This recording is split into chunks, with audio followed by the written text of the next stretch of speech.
Hare Krishna. Hare Krishna, dear devotees. Please kindly accept my humble obeisances. So go to Srila Prabhupada.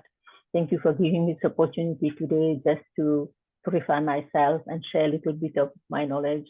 And also, I pay my humble obeisances, and please accept my condolences for the departure of the loss of your guru. I'm very, very sorry to hear. And even I didn't know him personally. I was not close to him, but yet he is a guru.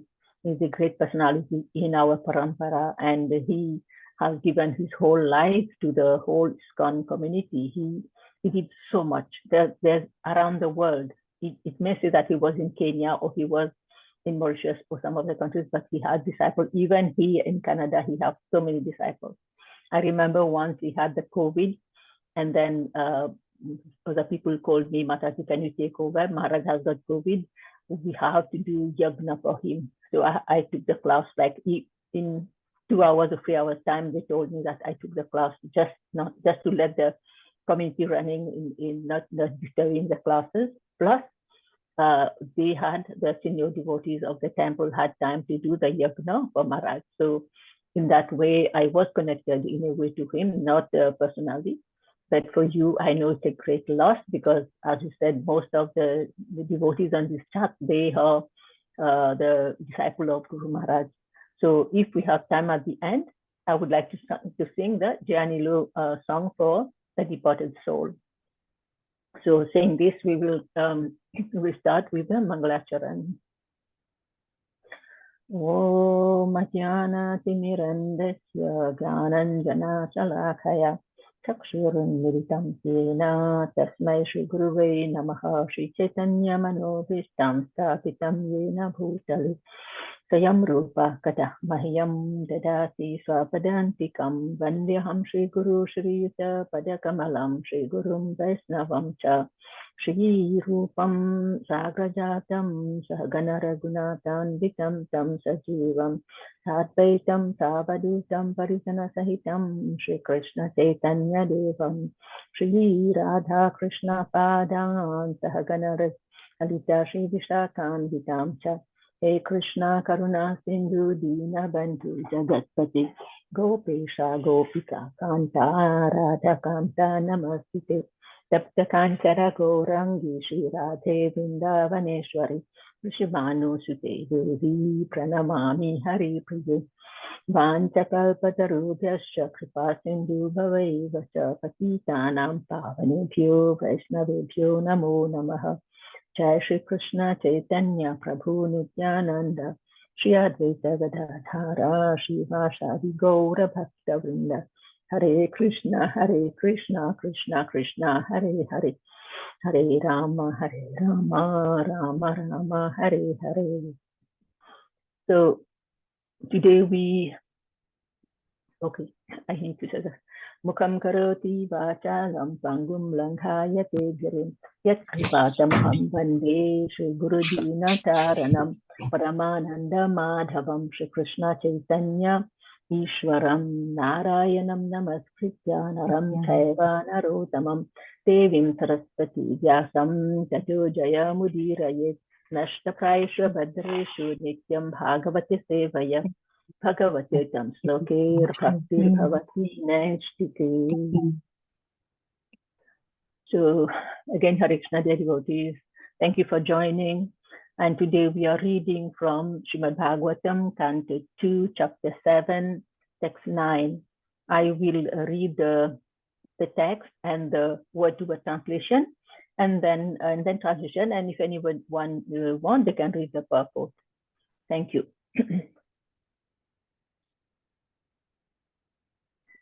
Yat venam utpata gatam dvijavakya vajram nishplasta paurusha bhagam niraya patantam kyatvatito jagadi putra padam chalebe dugdha vasuni vasudha sakalani yena. So the word synonym, yat, when, Venam, unto King Vena, Utpatha, Gatam, going astray from the righteous path, Dvija of the Brahmanas, Vakya words of cursing, Vajra thunderbolt, Nishplushta being burnt by Paurusha, great deeds, Bhagam, opulence, Niraya into hell, Patantam, going down, Ratva, by delivering Arkitaha, so being prayed for, Jagati, on the world, Putrapadam, the position of the son, Cha also, as well as Lebhe, achieved, Dugdha, exploited, Vasuni, produced, Vasudha, the earth, Sakalani, all kinds of, Yena, by whom. Translation: Maharaj Vena went astray from the path of righteousness, and the Brahmana chastised him by the thunderbolt curse. By this, King Vena was burned with his good deeds and opulence, and was en route to hell. The Lord, by his cautious mercy, descended as his son by the name of Prithu, delivered the condemned King Vena from hell, and exploited the earth by growing all kinds of crops as produce. So can you continue, Kritika?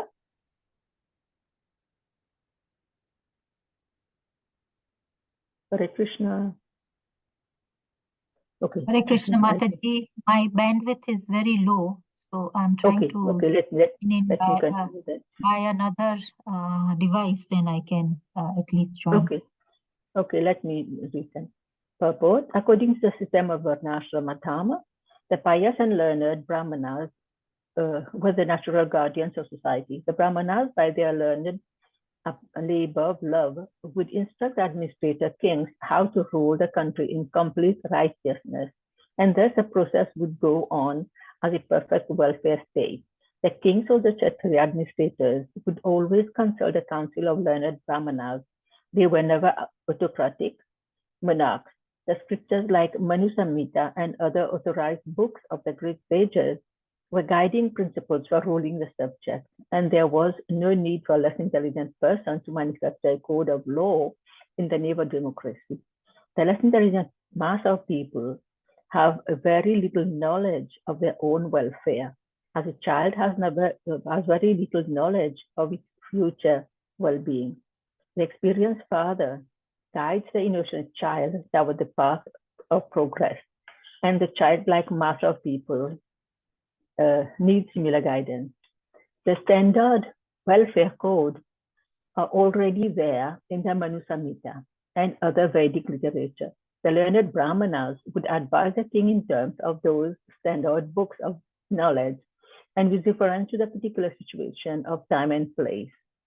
Such Brahmanas were not paid servants of the king, and therefore they had the strength to dictate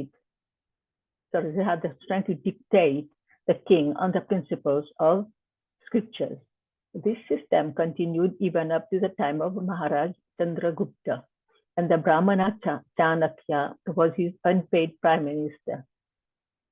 Maharaj Vena did not adhere to this principle of ruling, and he disobeyed the learned Brahmanas. The broad-minded Brahmanas were not self-interested, but looked to the interest of complete welfare for all the subjects. They wanted to chastise King Vena for his misconduct, and so prayed to the Almighty Lord as well as cursed the king. long life, obedience, good reputation, righteousness, prospect of being promoted to the higher planets, and blessing of great personalities are all vanquished simply by disobedience to a great soul. One should strictly try to follow the footsteps of great souls. Maharaj Vena became a king, undoubtedly, due to his past deeds of righteousness, but because he willfully neglected the great souls, he was punished by the loss of all the above mentioned acquisitions. In the Vamana Purana, the history of Maharaj Vena and his degradation are fully described. When Maharaj Prithu heard about the hellish condition of his father Vena, who was suffering from leprosy in the family of Indulekha, he at once brought the former king to Kurukshetra for his purification and relieved him from all his suffering. Maharaj Prithu, the incarnation of God, descended by the prayer of the Brahmanas to rectify the disorders on earth. They produced all kinds of crops, but at the same time He performed the duty of his son who delivers his father from hellish condition. The word putra means one who delivers from hell, called Buddha. That is a worthy son.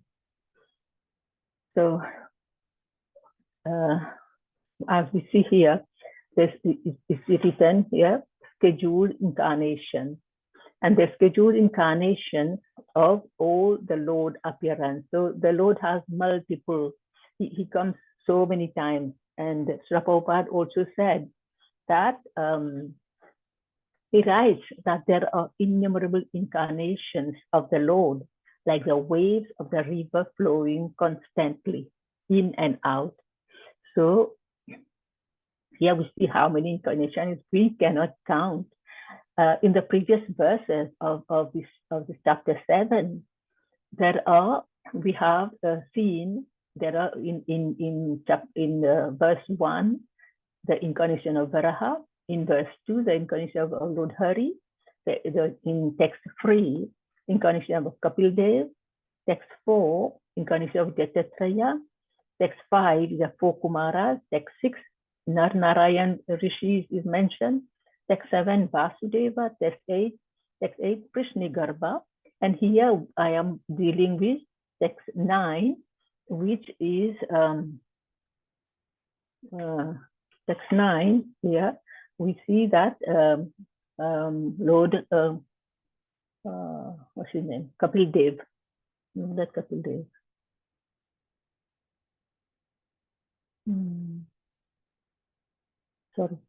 Sorry, I didn't prepare anything. Yesterday, Maharaj told me and I was out when I came. I said, okay, let me say this stuff. Maharaj Pritu. Pritu Maharaj, his name is mentioned in the ninth verse. So far, we know that in this canto, we will see that there are 25 names of the incarnation of the Lord, 25 names that the Lord has taken incarnation. And what I have here in a list, I have the 4 Kumaras, is Varahadev, Deva Rishi Narada, the Nar Narayan Rishi, Yagna, Lord Kapil Dev, that's the Lord Dattatreya, the Prajapati Brahma, Rishabh Dev, Prithi Maharaj, whom we are going to discuss now, Haya Shirsa, Matsya, Hamsa, Kacha, the turtle, Krishnigarbha, Dhanvantari, Mohini Murti, Nrsimha Dev, Vamana Dev, Parashuram, Vyasadev, Lord Ramachandra, Lord Krishna and Balaram, Lord Buddha, and Kalki to come. These 25 incarnations will be mentioned one after the other. And then we have 10 prominent ones. And the 10 prominent deity incarnations, they are Matsya, the fish, the turtle, the boar, Nrsimha, half man, half lion, Vamanadev, Parashuram, Sri Ram, Sri Krishna Balaram, Sri Buddha, and Lord Kalki, who is to come. So all these incarnations, that is only what is mentioned. What is not mentioned, there is many more names that are not mentioned. So as we know that there are, for the Lord, there are 6 categories of avatars. 6 categories in 6 categories of kind of incarnations, how he comes. So first we have the Purusha Avatara, meaning Krishna incarnates as the 3 Vishnus. We know there are the 3 Vishnus. There are Karanodakshaya Vishnu, Garbhodakshaya Vishnu, and the Stirodakshaya Vishnu. These are the Purusha Avatara. And then second, we have the Leela Avatara. That is all the names that I have just mentioned. They are from the Leela Avatara. And third, we have the Guna Avatara. Like Krishna assumed his own avatars, like Vishnu, and then he comes in the mode of goodness, and then he maintains Lord Shiva and Lord, he's in charge of the mode of ignorance, and he destructs And Lord Brahma, he is in the mode of goodness and passion both. And so he creates. So, and then the third, that's the third one. The fourth one, we have the Manvantara Avatar. That is whenever there is one day of Lord Brahma, then he comes in one. I'm not going into too much detail. I don't want to confuse you because it is 1,000 Chatur Yugas and then it's 14 periods of the rule. So I don't want to go into detail. But yeah. And then during this, the Manvantara Avatara, the Lord comes as Yagna. There's 14 Manvantara, that is 14 period of ruling, just like we have leaders nowadays, the politicians. They have like 4 years mandate or 6 years or 5 years, depending on the country. So the Manus are the same. And then we have like 14 Manus in one life of Brahma.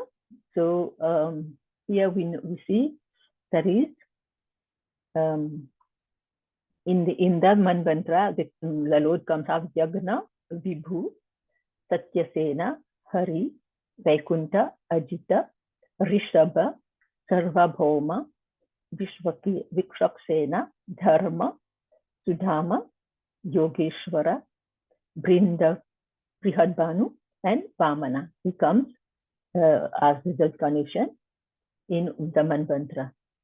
And then number 5, we have Yuga Avatara. So Krishna appears as an incarnation in every millennium under different names and colors. Dwarpa Yuga, he came as Krishna, and Kali Yuga, he came as Chaitanya Mahaprabhu. And then the last one, 6th one, we have Shakti Avesh. Shakti Avesh means he comes in for his capacity. So there is no limit to the number of incarnations. So when the Lord expands himself, displaying his power and opulence, he is known as Sakshat. That means that he comes himself, like Krishna, he came himself. So when he empowers someone with some particular power for specific activity, then it is called Avesh Avatar. That means indirect incarnation. Like the 4 Kumaras, they had great knowledge. Narad Muni, with devotional service. Lord Brahma was empowered with creative power. King Prithu empowered with the power to maintain the living beings. Parashuram with the power to kill the evil elements. And then Veda Vyasa to compile the Vedas. So he himself comes under different names for different purposes. So that is for his appearance. And then I talk about there are for the 14 Manus, and we know Swayambhuva Manu. He was a son of Brahma. He was the first one. And then we have Sarochisha Manu. He was a son of a fire god, Agni. And we have Uttama. He was the son of King Priyavrata. King Priyavrata was the son of Manu, first Manu himself, so grandson. And then this way we have Tamasa, Raivata, Chakshusha, Vaivatsa. This is what we are now, is Vaivatsava Manu.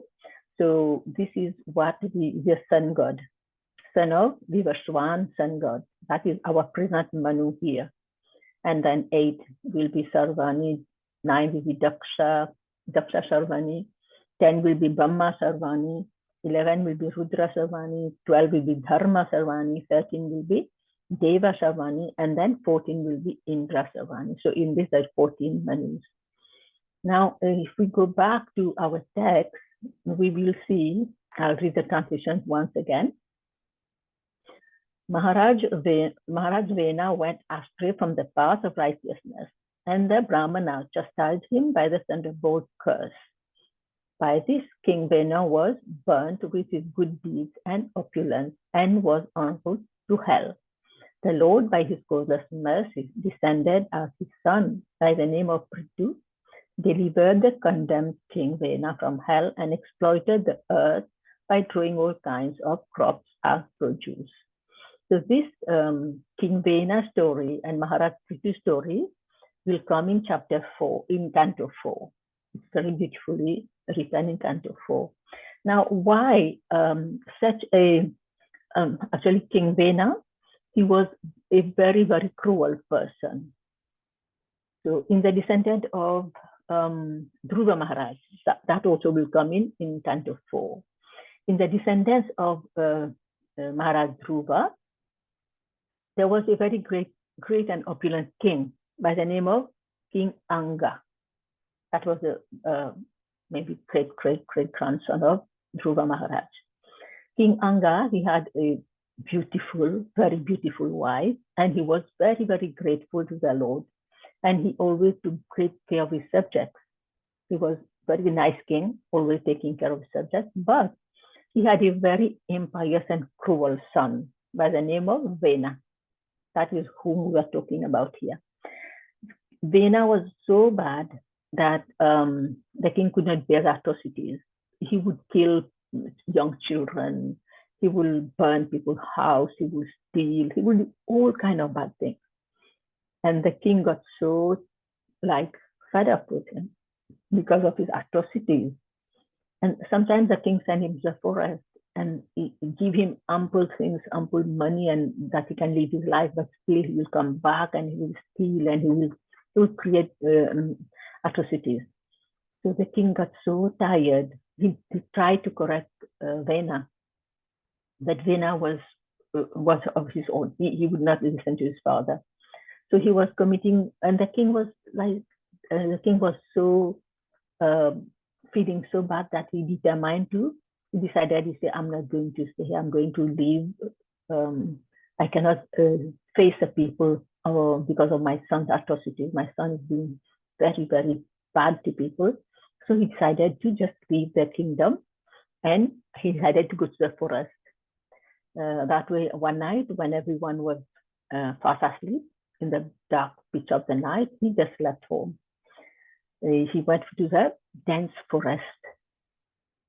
So in the morning, when the citizens learned that the king was missing, they all went in different directions to look for him, but he was not found. Then the priests and ministers, they said that when there's no king to rule, there is chaos in the kingdom. There need to be a king. So they decided that they should crown Vena. Even though he was a bad person, they decided to crown him so that at least there is a king and there would be some kind of order in the country. So they crowned him as a king.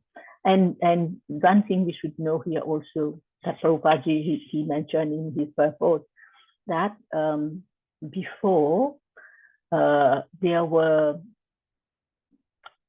as we know from Ramayana, from Mahabharata, from all the scriptures, we see that there were great sages, brahmanas, who were sitting in the assembly all the time. So they would always tell the king what he, and the king would consult the brahmanas, the priests, and their gurus as well, of what decision to take. The king never took any decision by himself. So then here, when the sages, the brahmanas, they decided that it doesn't matter, Vena is not a good person, but we need a king. So they crown Vena as king, because the kingdom without a king was prone to attacks from other king also. And but Vena was not fit to be the king, and his atrocities continued. And what he did, he forced the brahmanas to worship him. Everybody, like we know Hiranyakashipu did the same thing, but his own son rejected, he didn't accept. Here, King Vena was doing the same thing. He would tell everyone that they should worship him, that he was a supreme God, and there is no supreme God, that Vishnu and Krishna and Rama, they are his subordinates.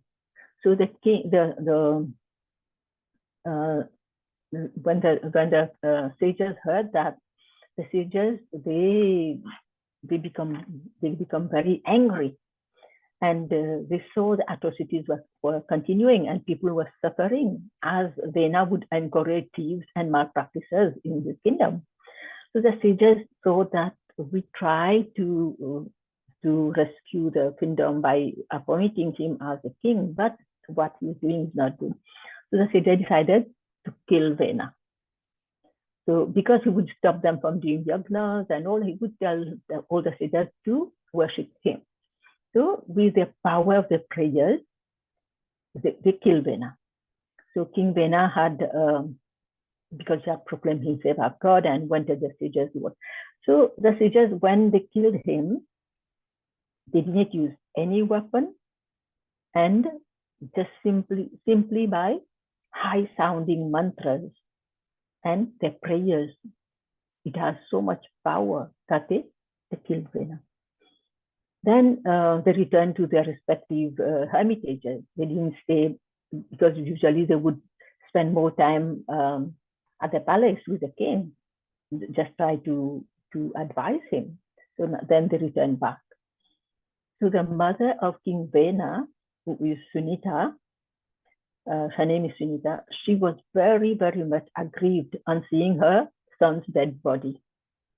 And as a mother, she decided to preserve it by application of certain ingredients like oil or something. We know also in the Ramayana, when King Dasharatha passed away, his body was conserved in milk, in oil, some ointment and oil.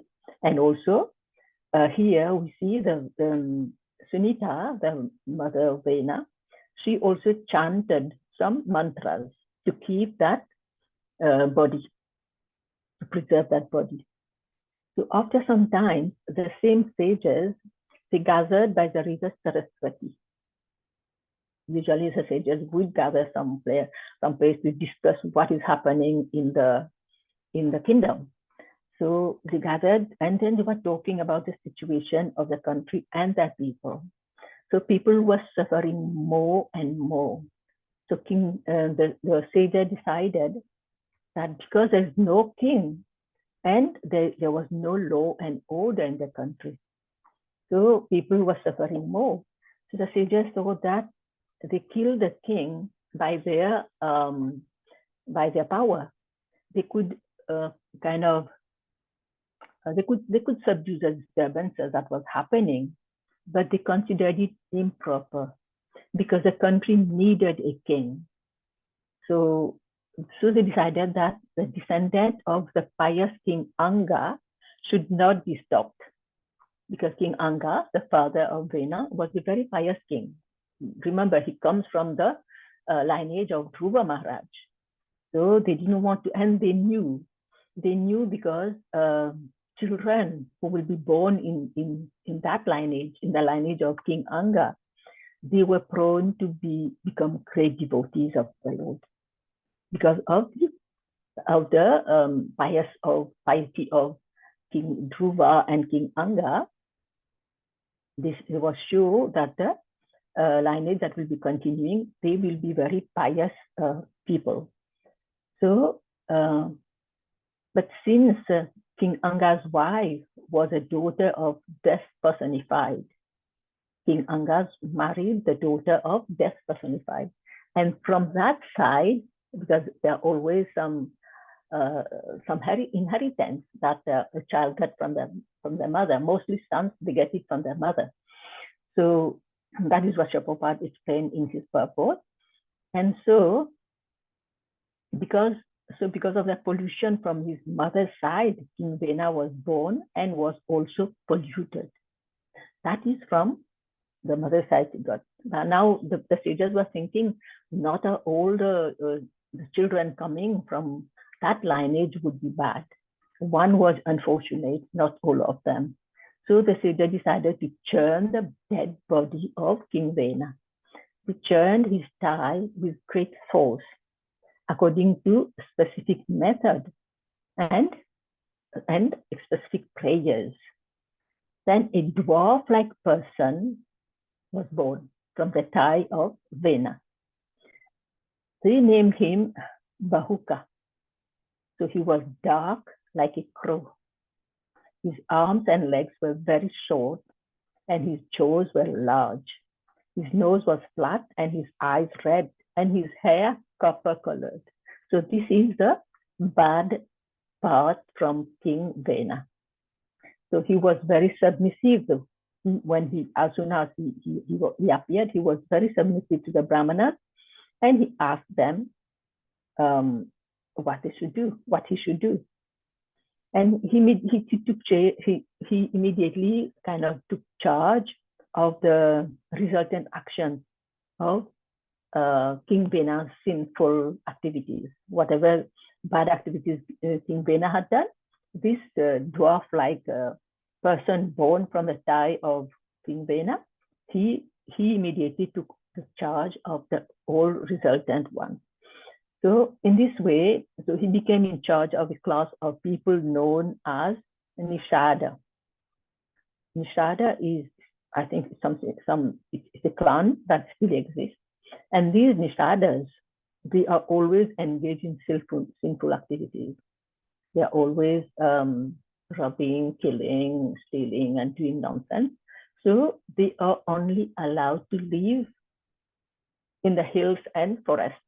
They cannot live like civilized people. They live separately on the hills and mountains. So then the sages again, after they settled this person, they saw that this person is submissive and has taken all the bad activities that Vena has performed. He has accepted to take. So then after that, they keep churning. So in this way, when they churned the two arms of Vena. Two arms on both sides, they churn it from the dead body, and as a result, from one side, a male figure appeared, and from the other side, a female figure, like a couple appeared.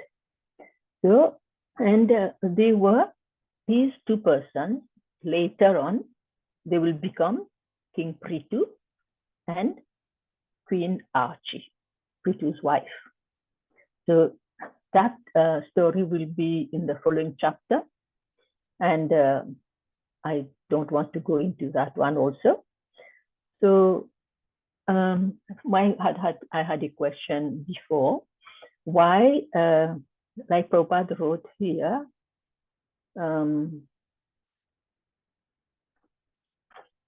that when Vena was going to hell, his son, King Prithu, he says, the Lord, by his causeless mercy, descended as his son by the name of Prithu, delivered the condemned King Vena from hell, and exploited the earth by growing all kinds of crops as produce. So why such a bad person like Vena get the Lord to come down as his son?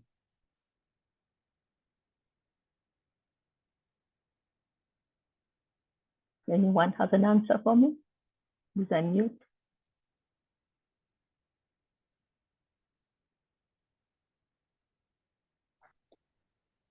Mataji, can you ask the question again? It's very difficult for me to hear.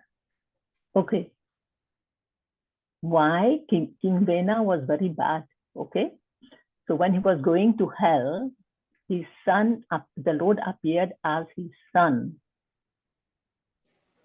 And the Lord delivered him. Why?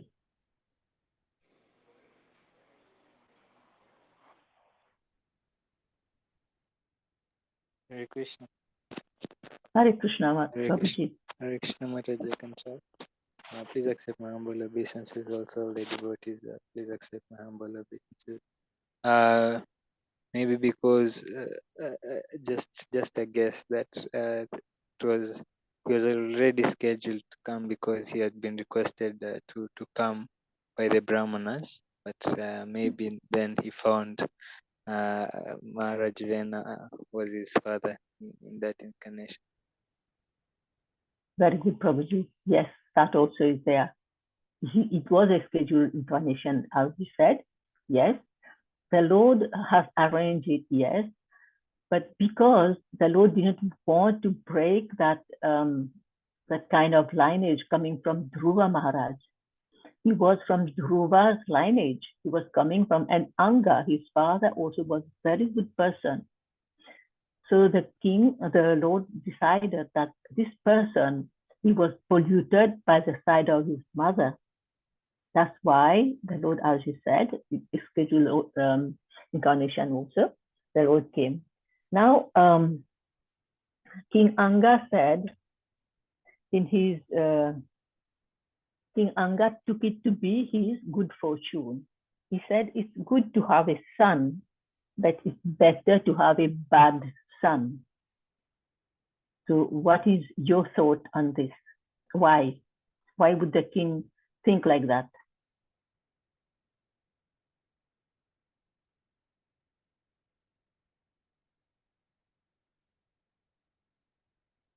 Anyone?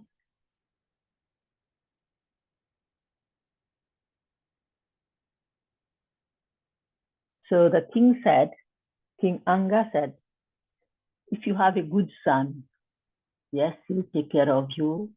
You will get attached to the son and you will stay where you are.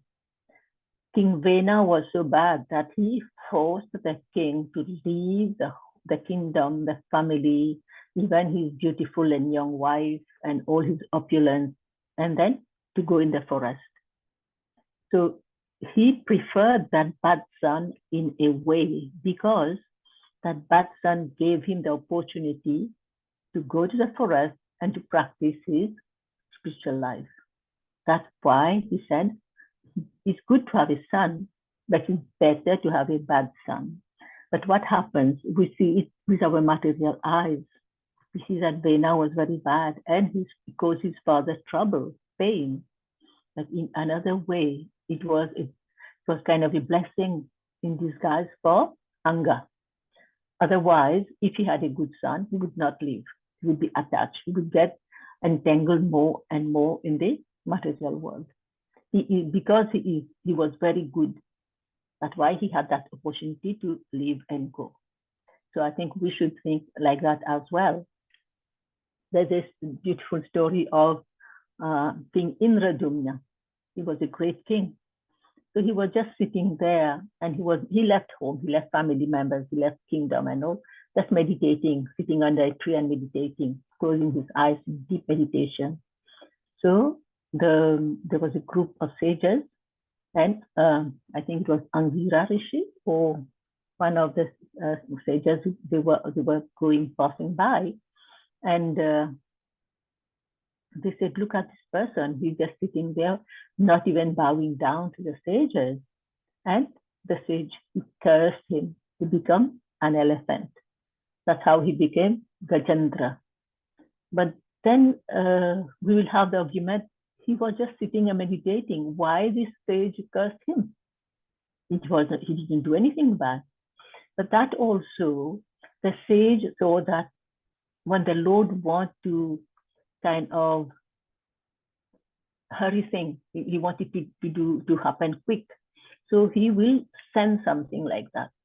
So here, when this rishi, when he cursed King Indradumna to become an elephant, and then the Lord himself came to take Gajendra to his abode, when Gajendra was attacked by a crocodile. So this is also a blessing that we cannot see. The Lord has his own way of dealing. He has his own plans. Sometimes we make big plans. All our plans goes like flop. There's nothing that we can do. But the Lord has his own plan. So we have time, Mataji? I'll tell you a little story about, okay. So there was one person who was a cleaner at the temple. He would just clean every day, clean the temple, and he would talk to the Lord sometimes. The Lord will reciprocate because he was so intimate with the Lord. So one day he told Krishna, "Oh, I'm tired standing here whole day doing nothing." And Krishna said, "No, I have lots of things to do." And he said, "I don't see you do anything. You just stand here." So says Krishna, okay, let's change for a break. You can go and take rest. I will take your place and you take my place. So the day came. Krishna said, okay, but you take my place, but you don't talk and you don't do anything. You just keep quiet and watch what is going on. So the person, he stood as Krishna, got dressed and changed as Krishna, and Krishna went and take rest. So this person was standing there. Many people came in and out, in and out, in and out. And suddenly, one very rich person came. And that rich person, he said, Krishna, I'm going for a business deal. Please help me. And he put a whole bunch of notes he put in the donation box. But at that time, he left his wallet near the donation box and he left.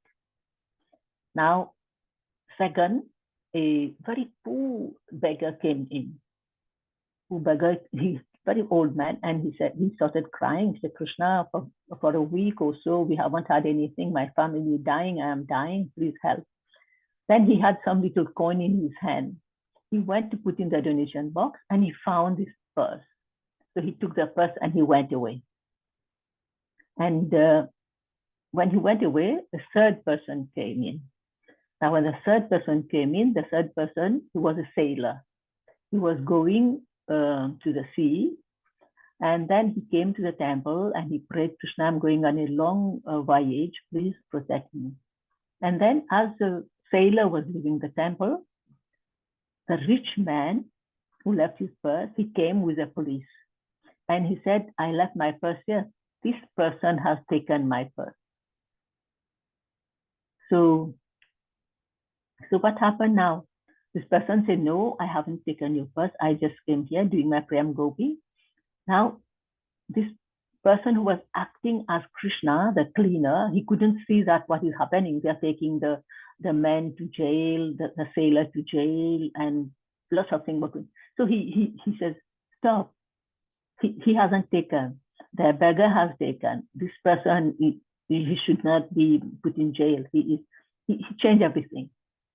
Then in the evening, then things happened during the day. In the evening, Krishna came.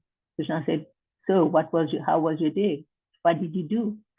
And he said, Krishna, don't ask. Lots of things happened, you know. And Krishna said, did you talk? He said, yes, I had to intervene because this happened. This innocent sailor was going to go to prison.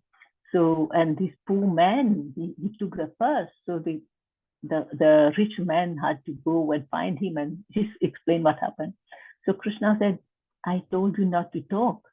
I had my plan. This rich man came. I make him leave his purse here.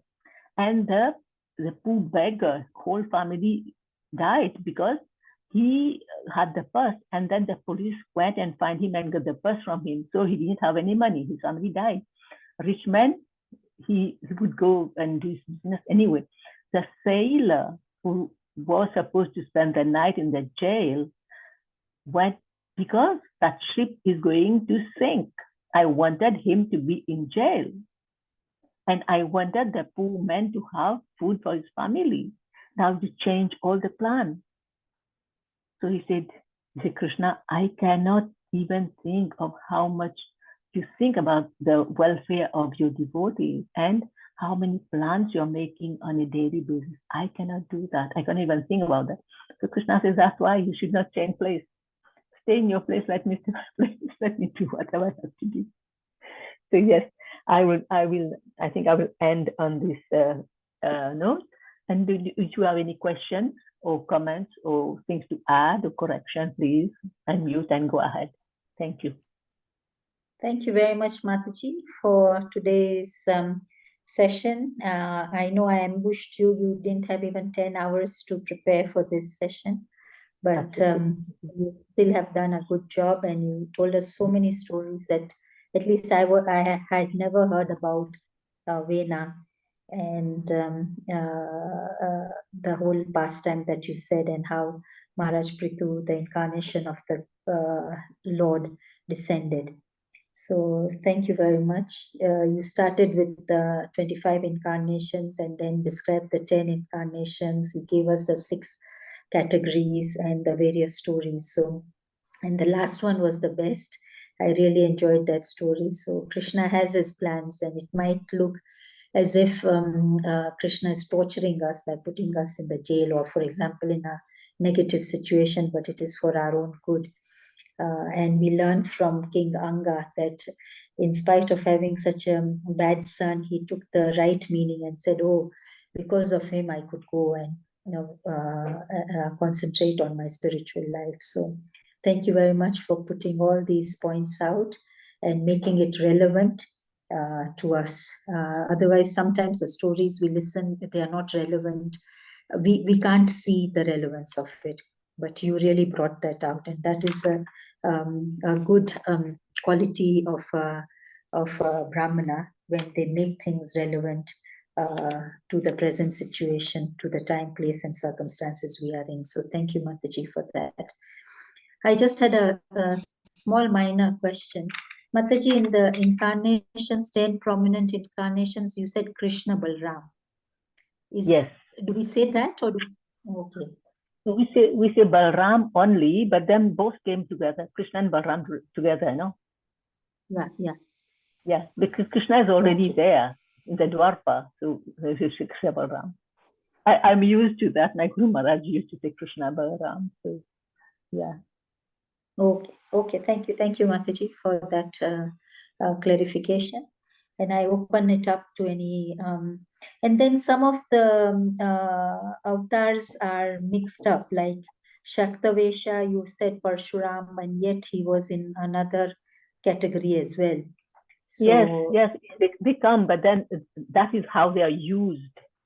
You know, they come in different time, but yes, they are used as that in this category. In this category, the two of them can come in both categories sometimes. You know, like we say, like Brahmaji, he was in the mode of passion, but he was mixed, passion and goodness. It was not only passion; it was passion and goodness. And Lord Shiva, he's sometimes, you know, it's mixed. It's mixed because we cannot be only on goodness. Even for human beings, we cannot be only on. People say, "Oh, we should be on mode of goodness." We cannot, because when we are sleeping, we are in the mode of ignorance. When we are working, we are in the mode of passion. So it has to be balanced. It has to be together all the time. Only, you know, the great personalities can be on Shuddha Sattva, on pure goodness. For us, it's difficult. We try to be. Even the passion and the ignorance, we try to make it like good. You know, when we are sleeping, we cannot control. That is not in our control, right? So we are ignorant when you're sleeping. So in this way, we have to use all three modes. Sometimes people say, no, we have to do this. We cannot. It's in us. Can you not sleep? Can you not eat? Can you not go to work? Just sit 24 hours and chant? That would be ideal, you know. Everybody would be happy to do this kind of life, but we cannot, because we have to maintain their body. We have to eat. To eat, we have to work. To work, and then we have to live. We have to a place. So all this comes together. We practice it as much as we can, but it's impossible to have pure goodness. Only great sages who are like, they don't need a house, they don't have families, they don't have job or things like that, they can do it. thank you very much, Mataji. And one last clarification. So Vivashwan, who is the son of the sun god, he is a Manu. Yeah. Yes. Because remember what Krishna says. Krishna says millions of years ago, he narrated the Bhagavad Gita to the sun god Vivashwan. So he was a Manu. Manu was his son. Manu was his son. First Manu was a son of Vivashwan. The first Manu. Okay, thank you for the clarifications. I open it up to any other questions or comments that other devotees have.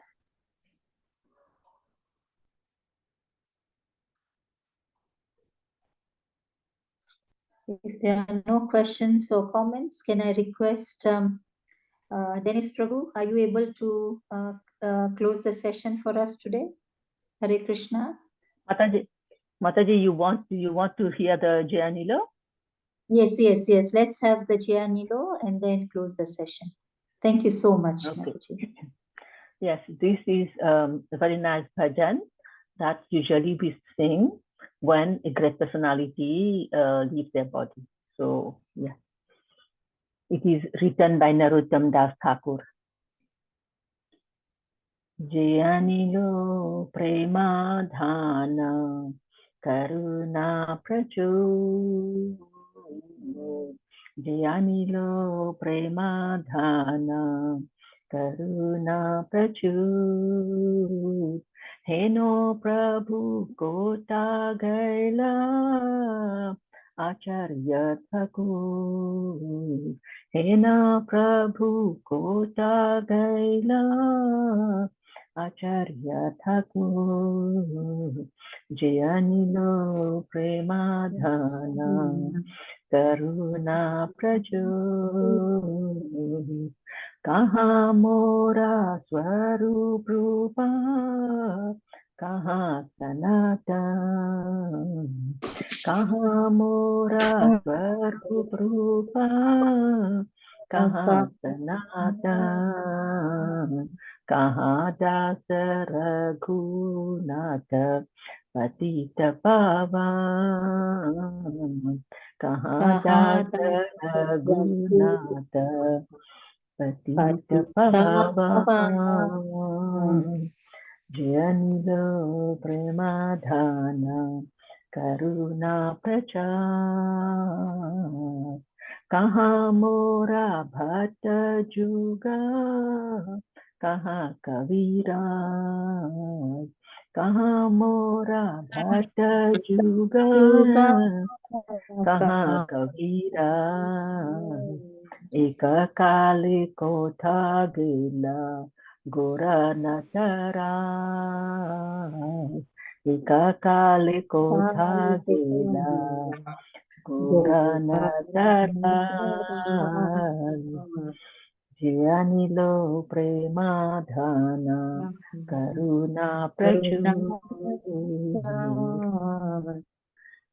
Pasane Katibo Mata Anale Pashibo Pasane Katibo Mata Anale Pashibo Goranga Gunera Nidhi Kotagale Pavo Goranga Gunera Nidhi Kotagale Pavo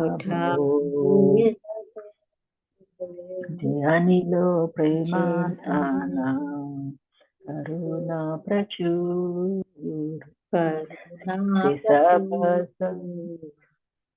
Sisabha Sangira Sange Jikoilo Bila Sisangana Paya Kande Narotamada Sisangana Paya Kande Narotamada Jayanilo Premadhana Karuna Prachur Jayanilo Premadhana Karuna Prachur Jaya Narottam Das Thakur Narottam Das Thakur Narottam Das Thakur Narottam Das Thakur Jaya Jaya Prabhupada Prabhupada Prabhupada Jaya Jaya Prabhupada Jaya Jaya Gurudev Gurudev Gurudev Jaya Jaya Gurudev Nitai Gaur Hari Bol Hari Bol Hari Bol Nitai Gaur Hari Bol. So I will quickly just read the translation so that you can understand what it says. Okay. So he said, he he who brought the treasure of divine love, and he who filled with compassion and mercy, where has such a personality as Advaita Acharya gone? And here he said, where are my Swarup Damodar and Rupa Goswami? Where is Sanatan? Where is Raghunath Das, the savior of the fallen? Where are my Raghunath Bhatta, Gopal Bhatta? And where is Krishna Kaviraj? Where did Gauranga, the great dancer, suddenly go? I will smash my head against the rock and enter into the fire. Where will I find Lord Gauranga, the reservoir of all beautiful qualities? Being unable to obtain the association of Lord Gauranga, accompanied by all of these devotees, he performed his pastimes. Narottama Das simply weeps. So this is when all the great personalities and Chaitanya Mahaprabhu left. Then Narottama Das Thakur, he was crying in separation, and then he wrote this beautiful bhajan. Hare Krishna. Hare Krishna, Mataji. Thank you so much for singing this bhajan. It was like a salve on our hearts that are missing Gurudev. So thank you so much, Mataji. And I request Dennis Prabhu, are you able to close the session for today? Yes, Hare Hare Krishna. Krishna. Hare Krishna, everyone. Obedience to Srila Prabhupada, and please accept my humble obeisances. And to the assembled devotees, and thank you for having the time to be in this session. Thank you, Mataji Indulekha David Dasi, for that great session and the clarification on the beautiful pastimes and incarnations of Lord Krishna.